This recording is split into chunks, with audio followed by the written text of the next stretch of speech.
Our approach. This is City Hawk 723. Anyone home? No response on any channels. Even the emergency frequencies. What is going on back there? Remember when I told you that you fly too fast? Forget I said that. Fly fast. Hey, what's up folks, I'm X of Confident Gamers, and this is our impression of the Destiny 2 beta. Before we start, thanks for stopping by, and just a huge solid and hit that like button if you like this video. And even feel free to subscribe. I mean, if you're into gaming, unboxings, tech, review, and occasional giveaways, then you're in the right place. Just be sure to also hit that bell so that you are notified when we put up a new video. Okay, so let's be a little more clear. This is not a review, this is our impression after all. It's just the beta, a testing ground. Also, we're splitting up our impression of the Destiny 2 beta into two parts. One, the campaign, and two, the multiplayer Crucible.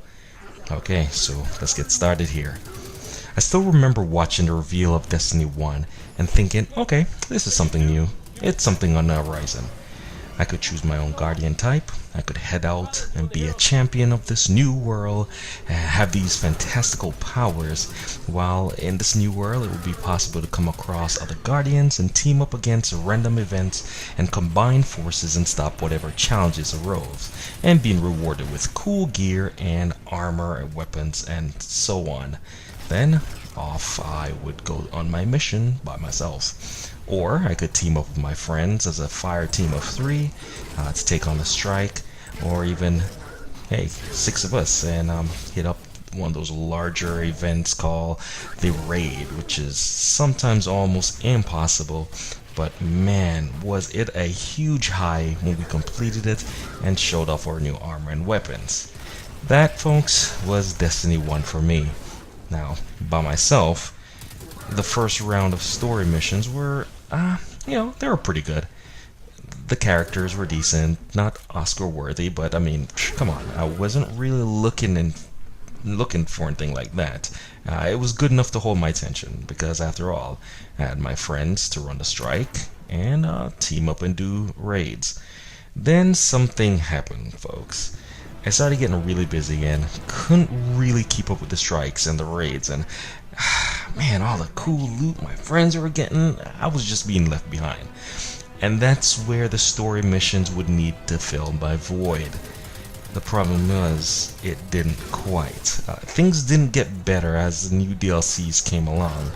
I just kept on getting further and further behind. That's when I really noticed that I'm really a Destiny story player, moreover a Crucible PvP player. And fast forward to the announcement of Destiny 2. Was I excited? Sure. But when Bungie mentioned of how much more extensive the focus of the campaign was going to be, mainly because there was so much complaints and outcry of how Destiny 1's story mission was really kinda weak, then Bungie solidified my joy, and when they announced that not only would there be story missions, but improved story missions, but there also will be a lot more in the world to do. Not just my stories, I could actually go off on an adventure, find some lost sectors, secrets, all the good stuff.